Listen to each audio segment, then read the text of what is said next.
Hello guys, welcome to our YouTube channel. So dear students, आज की video में हम डिस्कस करने जा रहे हैं कंप्यूटर मेमोरी का फर्स्ट लेक्चर हम रिकॉर्ड करने जा रहे हैं। तो ये जो है कंप्यूटर मेमोरी, कंप्यूटर वाला जो पार्ट है, ये सारे कम्पिटिटिव एग्जाम्स में आता है, तो आपके लिए एक बहुत बड़ा ज़रूरी पार्ट हो जाता है। तो हमारी इसका कंप्यूटर का जो फर्स्ट पार्ट है कंप्यूटर मेमोरी का। So let's discuss this computer memory and then move to the next forward come to the. अब हम दूसरे पॉइंट पे आते हैं और इसको अच्छे से डिस्कस करते हैं। कंप्यूटर मेमोरी क्या होता है?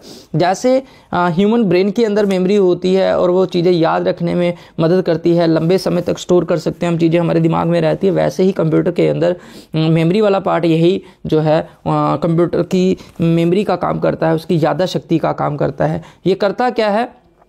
Stores data and instructions required during the processing of data and output result. मतलब ये क्या करता है, जितनी भी इंस्ट्रक्शंस वगैरह जो होती हैं, जो आप डेटा इसको प्रोवाइड करवाते हो, required instructions during processing of the data and output result. तो कहने का मतलब ये हो गया कि जो भी आपने इसको इंस्ट्रक्शंस प्रोवाइड करवाई, जो भी डेटा इसको दिया, उस डेटा के हिसाब से ये क्या करता है, उसको स्टोर कर लेता है और फिर उसी डेटा को प्रोसेस करता है। क्या करता है? उसी डेटा को प्रोसेस करता है। Let me take a pen. तो उसी डेटा को क्या करता है, ये प्रोसेस करता है और फिर हमें आउटपुट देता है। और लास्ट में दूसरा पॉइंट क्या आता है, स्टोरेज को। कई बार स्टोरेज हमें टेम्परेरी बेस पे चाहिए होती है और कई बार लंबे समय के लिए चाहिए होती है। तो दो तरीके से स्टोरेज यहाँ पे होती है, टेम्परेरी बेस पे और परमानेंट बेस के ऊपर। ठीक है guys, now come to the next slide number 3। Now अब हम बात करेंगे कंप्यूटर मेमोरी के हायरार्की की, कि किस तरीके से उसका पूरा स्ट्रक्चर रहता है। तो पूरा स्ट्रक्चर आपके सामने बना हुआ है।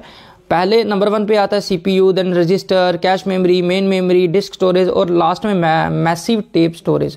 स्पीड की बात करोगे तो सबसे ज़्यादा स्पीड रहती है रजिस्टर्स की। किसकी रहती है? रजिस्टर की। तो अगर आपको क्वेश्चन में ये पूछ लेता है कि सबसे ज़्यादा स्पीड किसकी है और ऑप्शन में कहीं रजिस्टर मिलता है, तो रजिस्टर आपका आंसर हो जाएगा। रजिस्टर के बाद जो नंबर 2 पे स्पीड आती है वो आती है कैश मेमोरी। तो रजिस्टर का ऑप्शन अगर नहीं दिया होगा देन कैश मेमोरी आपका आंसर जो है वो रहने वाला है। ठीक है, तो रजिस्टर आपके जो फास्टेस्ट मेमोरी में नंबर 1 पे आता है और नंबर 2 पे कैश मेमोरी आता है। उसके बाद मेन मेमोरी, फिर डिस्क स्टोरेज, फिर मैसिव टेप स्टोरेज आती है। स्पीड के हिसाब से देखेंगे तो मैसिव टेप स्टोरेज की सबसे कम है, डिस्क स्टोरेज की उससे ज़्यादा, मेन मेमोरी की उससे ज़्यादा, कैश मेमोरी की उससे ज़्यादा, रजिस्टर की उससे ज़्यादा स्पीड है। कॉस्ट के हिसाब से देखेंगे तो आपकी मैसिव टेप स्टोरेज की कॉस्ट सबसे ज़्यादा है, डिस्क स्टोरेज की उससे कम है, मेन मेमोरी की उससे कम है, कैश मेमोरी उससे कम है ना, और रजिस्टर की उससे भी कम पड़ती है। ओके गाइज, तो ये था आपका कैश मेमोरी के बारे में। अब हम बात करते हैं कि कैश मेमोरी क्या होती है। जो कैश मेमोरी होती है ये सीपीयू और रैम के बीच में काम करती है, रैम और सीपीयू के बीच में काम करती है। जो भी आप डेटा इसको दे रहे हो, आपने लिखा राम, तो वो जाके कैश मेमोरी में सेव हो जाएगा और वहीं पे पड़ा रहेगा। इसको सीपीयू और इसके बीच में काम करती है। कई बार क्या होता है, मैं आपको बताता हूँ, आपने एक बार लिंक क्लिक कर दिया, आपने वेबसाइट में लिखा www. कोई भी पेज आपने विजिट कर लिया, मान लो आपने मिंत्रा का ही पेज विजिट कर लिया। लेटर ऑन जब आप लिंक डालेंगे ना, तो वो कैश मेमोरी में ऑलरेडी पड़ा होगा। वहाँ कैश मेमोरी के अंदर वो उसने स्टोर करके रखा होगा आपका वो डेटा कि इसने यहाँ पे विजिट किया था। तो कैश मेमोरी वो भी काम करती है। आपने जब जहाँ जिस ब्राउज़र में उसको ओपन किया होगा तो कैश मेमोरी वो पड़ी रहेगी। जैसे आप क्लिक करोगे तो वो आपको बार बार दिखाएगा कि आपने इस पर विजिट किया था और फिर से रैम और सीपीयू में वो काम करेगा और उस डेटा को प्रोसेस कर देगा। I hope so you will better understand. Now come to the next slide is number 4 slide is types of computer memory. तो अगर हम कंप्यूटर मेमोरी की बात करें तो कंप्यूटर मेमोरी 2 तरीके की होती है, प्राइमरी और या फिर मेन मेमोरी, दूसरी होती है सेकेंडरी या ऑक्सिलरी मेमोरी। ठीक है, तो प्राइमरी मतलब जो मेन मेमोरी होती है इसकी, और सेकेंडरी ऑक्सिलरी मेमोरी यानी हेल्पिंग मेमोरीज होती हैं। तो इसके ऊपर हम आगे बात करते हैं। नाउ प्राइमरी मेमोरी के ऊपर बात करें तो ये क्या करती है, जो डेटा को है ये टेम्परेरी बेस पे स्टोर करती है। टेम्परेरी बेस पे लिमिटेड स्टोरेज कैपेसिटी रहती है उसकी और टेम्परेरी बेस पे करती है। ये वोलेटाइल इन नेचर होती है। वोलेटाइल इन नेचर का मतलब क्या होगा, जैसे ही लाइट जाएगी इसका पूरा डेटा जो है वो चला जाएगा, लॉस्ट हो जाएगा। ठीक है गाइज, तो ये प्राइमरी मेमोरी जो है ये टेम्परेरी मेमोरी होती है। तो अब हम बात करते हैं टाइप्स ऑफ प्राइमरी मेमोरी के ऊपर। तो जो प्राइमरी मेमोरी है 2 तरीके की होती है, रैम और रोम। ठीक है, रैम की बात करेंगे तो आता है random access memory. It is also known as read and write memory that allow CPU to read as well as write data in instructions. तो इसमें आप डेटा को रीड भी कर सकते हो और राइट भी कर सकते हो। तो रैम जो होती है ये एक टेम्परेरी मेमोरी होती है, वोलेटाइल नेचर के अंदर होती है। जब तक आप डेटा डाल रहे हो, लाइट ऑन है, तब तक ये रैम के अंदर डेटा स्टोरेज होने वाला है। ठीक है। और दूसरी जो मेमोरी होती है वो रोम होती है, रीड ओनली मेमोरी। तो रीड ओनली मेमोरी जो होती है ये परमानेंट मेमोरी होती है, नॉन वोलेटाइल मेमोरी होती है और परमानेंट मेमोरी होती है, यानी इसमें अगर आप लाइट भी चली जाएगी तो डेटा जो है वो लॉस्ट नहीं होता है। जैसे आपने रैम के अंदर टेम्परेरी मेमोरी के अंदर आपने सारा डेटा स्टोर कर लिया और Ctrl+S जैसे ही दबाएंगे तो वो डेटा शिफ्ट हो जाएगा रोम के अंदर। उसके बाद आपकी लाइट जाती भी है तो इसको कोई नुकसान होने वाला नहीं है। रैम दो तरीके की होती है आपकी, डी रैम यानी डायनेमिक रैम और दूसरी आ जाती है आपकी स्टैटिक रैम।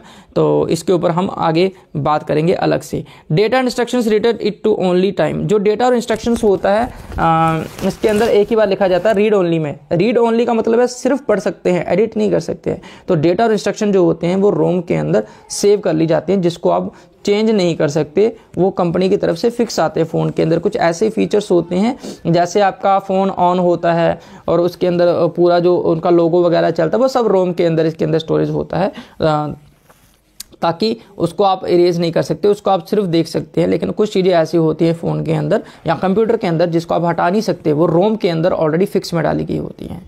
ठीक है, I hope so you will get. अब come to the next slide now, number 7 slide. तो कंप्यूटर मेमोरी का ये एक स्ट्रक्चर आपके सामने हमने पूरा बना के रख दिया है कंप्यूटर मेमोरी का। तो प्राइमरी मेमोरी में आता है D RAM, S RAM, D R D RAM, और उसके बाद secondary memory P ROM, E P ROM, W P ROM. इसके बारे में हम आगे बात करेंगे। आपने आज तो हमारी वीडियो प्राइमरी मेमोरी के ऊपर है, जो दूसरी सेकेंडरी मेमोरी के ऊपर जो हमारी वीडियो रहेगी वो लेटर ऑन आएगी, आज नहीं। आगे बढ़ते हैं। नाउ टाइप्स ऑफ रैम की ऊपर बात करें तो पहला आता है डायनेमिक रैम, दूसरा आता है स्टैटिक रैम। डायनेमिक रैम क्या होता है, ये स्लोअर होता है, लेस एक्सपेंसिव होता है and occupies less space on the computers motherboard. Computer के मदरबोर्ड के ऊपर बहुत कम स्पेस जो है वो कैरी करता है। Current program runs in the RAM. जितने भी करंट प्रोग्राम्स होते हैं वो सारे के सारे डी रैम में चल रहे होते हैं। ठीक है, जो भी आपने प्रोग्राम खोला वो सब डी रैम में रन होगा। स्टैटिक रैम की बात करें तो ये डेटा को रिटेन करता है जब तक कि as long as power is provided, जब तक उसको पावर प्रोवाइड कर, मेन जो मेमोरी चिप है, मेमोरी चिप को जब तक पावर प्रोवाइड करवाई जा रही है तब तक जो डेटा को रिटेन यानी स्टोर करके रखेगा। SRAM is often used as cache memory. SRAM को हम कैश मेमोरी के रूप में भी यूज़ कर लेते हैं ड्यू टू हाई स्पीड, क्योंकि SRAM की स्पीड जो है वो ज़्यादा होती है, इसलिए तो SRAM को जो हम कैश मेमोरी के रूप में भी जो है इस्तेमाल करते हैं। तो SRAM जो है ये ज़्यादा एक्सपेंसिव होता है और फास्टर होता है डी रैम के मुकाबले। This point is very important कि आपका SRAM जो एक्सपेंसिव होता है उसके मुकाबले में। Now come to the next point. तो कैश मेमोरी के ऊपर अब हम बात करते हैं, जो अदर मेमोरीज हैं वो रह गई थी, हम उसके ऊपर बात करते हैं। कैश मेमोरी, इसके ऊपर मैं पहले ही बात कर चुका हूँ, ये वेरी हाई स्पीड मेमोरी होती है, रैम और CPU के बीच में काम करती है, जो कि प्रोसेसिंग की स्पीड को बढ़ाता है। कैश मेमोरी जो है ये एक्सपेंसिव होती है। Generally computers have cache memory cache memory का जो साइज रहता है ये रहता है 256 KB टू 2 MB। जो कैश मेमोरी का साइज रहता है कंप्यूटर के अंदर वो यही रहता है 256 KB से लेके 2 MB। फ्लैश मेमोरी की बात करें, ये it is kind of semiconductors non volatile rewritable memory होता है डिजिटल कैमरा में और मोबाइल फ़ोन में। जैसे आपका सिम कार्ड हो गया है ना, सिम कार्ड हो गया, फिर वो पेन ड्राइव्स हो गया, ये सब फ्लैश मेमोरीज के अंदर हम रखते हैं। उसके बाद आता है virtual memory. It is a technique that allow the execution of process that are not completely in main memory। ये एक ऐसी टेक्निक्स होती है जिसमें प्रोसेस की एग्जीक्यूशन होती है जो कि मेन मेमोरी के अंदर नहीं होते। One major advantage of this scheme is that program can be larger than main memory. इसमें जो प्रोग्राम होता है ये मेन मेमोरी से लार्ज हो सकता है। तो वर्चुअल मेमोरी में क्वेश्चन बहुत कम आते हैं, आपको आता है फ्लैश मेमोरी और कैश मेमोरी में से ही क्वेश्चन ज़्यादातर पूछे जाते हैं। ठीक है गाइज, तो आज की हमारी वीडियो इतनी ही थी।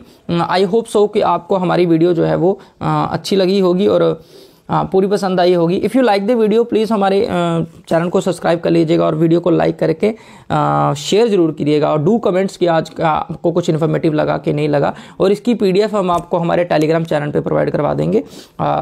सो उसका लिंक भी मैं अपने YouTube के साथ ही आपको प्रोवाइड करवा दूंगा। So follow us on our YouTube channel. So I am going to do this. Okay, मिलते हैं नेक्स्ट वीडियो में। Till then goodbye. इसका पार्ट 2 जो हमारा सेकेंडरी मेमोरी के ऊपर है उसको हम नेक्स्ट वीडियो में लेके आएंगे। तो इस वीडियो को ज़्यादा से ज़्यादा फैलाइएगा। Thank you very much. मिलते हैं नेक्स्ट में।